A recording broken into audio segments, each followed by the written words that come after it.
zaki shigo mun haka cikin shago babu sallama sai ka ce ba musulma ba? Miss Call nawa ne maka baka dauki wayana ba? Laifinka ne. To tunda yanzu ga cikin zo ga mun abin da ya kawo ki. Soyayya ce. Anan din ma wulakanta ni zaka yi? Na ce wulakanta ni zaka yi Faisal? Soyayya ce. Wala ma abin da ya kawo ki. Faisal me yasa kake min wulakanci? Faisal me yasa kake mata wulakanci? Kudin na ce ina son ka shine zan zama abun wulakanta a wurinka. Dan ta ce tana son ka shine zaka zama abun wulakanta a wurinka. A cikin maganar nan tamu. Gaskiya ce na fito na gaya miki cewa ni ina da wacce nake so kuma tana so. Wace? Sannan mun riga mun yi maganar aure da ita. Ba kuma na so ki gana bata miki lokaci shi yasa na fito na gaya miki gaskiyar magana. Wallahi baka isa ba. Ka san Allah? Billahi lazi Faisal baka isa ba. Faisal bai isa ba. Baka da wata mace da zaka aura sai ni. Kuma duk duniya ban taba neman abu na rasa ba. Kai.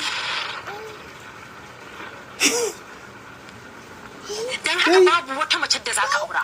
Duk ko wata macen da ta yi yunkurin ta shiga tsakanina da kai, na tanadi rashin mutunci kwando. La ila. Barka jin gaya ma. La ila. Kuma ka je ka zauna ka yi tunani. Tun kafin aiwatar da abin da zai saka mu da na sani tsakanin ni da kai. Kai Faisal ka yi tunani. Faisal ya yi